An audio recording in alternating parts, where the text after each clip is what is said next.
একবার বৃন্দাবন ধামে এক ভক্ত স্বামী প্রেমানন্দের কাছে জানতে চাইলেন, স্বামীজি, ঈশ্বরের নাম জপ করলে কি আর কোনো কাজ করতে হবে না? এ বিষয়ে আপনি আমাদের পথ দেখান। তো ভক্তের প্রশ্নের উত্তরে স্বামী প্রেমানন্দ কি জানিয়েছিলেন তা আমরা আজকের ভিডিওতে জানব। তো চলুন বন্ধুরা, কমেন্টে একবার রাধে রাধে লিখে আজকের ভিডিওটা শুরু করা যাক। তো এই প্রশ্নের উত্তরে স্বামী প্রেমানন্দ ভক্তদের একটা গল্প শোনালেন। একবার এক গ্রামে বাস করত এক ছোট্ট বাচ্চা। সে একবার কীর্তনে গিয়ে শুনেছিল যে ঈশ্বরের নাম জপ করলে আর কোনো কাজ করতে হবে না, সমস্ত কিছু এই ঈশ্বরের নামের মাধ্যমেই লাভ করা যাবে। তো এরপর থেকে ওই শিশুটি সর্বদাই নাম জপ করতে শুরু করে দেয়। স্কুলে গিয়েও নাম জপ করে, বাড়িতে গিয়েও নাম জপ করে, সবসময় নাম জপ করে। এভাবে সে একদিন সারা ক্লাস জুড়ে নাম জপ করছিল। সেই খবর মাস্টারমশাইয়ের কাছে পৌঁছে গেল। ব্যাস, বেধড়ক মারধর চলল। সেই খবর পৌঁছলো বাড়িতে, বাড়িতে এসেও সে মার খেলো। এভাবে শুধু নাম জপ করার কারণে এবং পড়াশোনা না করার কারণে সে স্কুলে বারংবার ফেল করলো। এভাবে তার জীবন কষ্টময় হয়ে উঠল, কিন্তু তবুও সে নাম জপ করা ছাড়েনি। এরপর তার বাড়ির লোকরাও তাকে অপমান করতে শুরু করলো।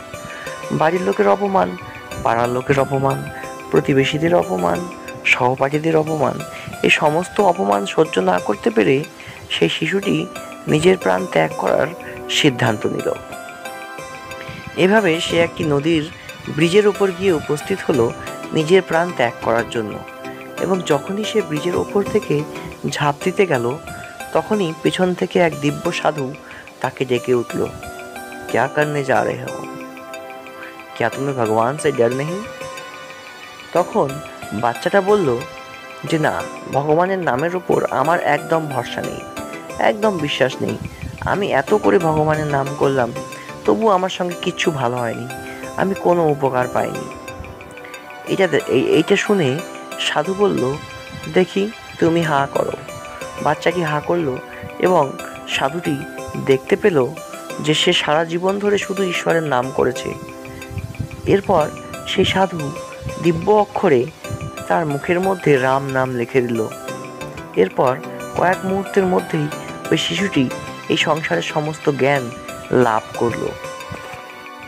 এমনটি হয়ে থাকে দিব্য ব্যক্তিদের সঙ্গে। এই পৃথিবীর যত বড় বড় সাধু দিব্য ব্যক্তিদের তোমরা দেখছো, তারা এইভাবেই জ্ঞান লাভ করেছে। কিন্তু তোমার আমার মতো সাধারণ মানুষের পক্ষে এইভাবে জ্ঞান লাভ করা সহজ নয়। এইভাবে একাগ্রচিত্তে ঈশ্বরের নাম জপ করা আমাদের পক্ষে সম্ভব নয়।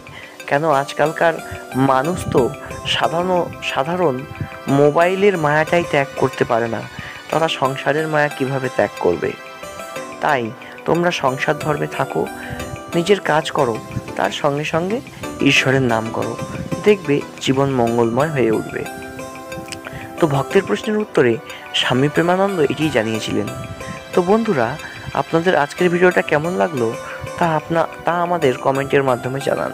আর এরকমই প্রেমানন্দ মহারাজের হিন্দি ভিডিওগুলোকে বাংলায় শোনার জন্য আমাদের চ্যানেলটি সাবস্ক্রাইব করে আমাদের পাশে থাকুন। ধন্যবাদ।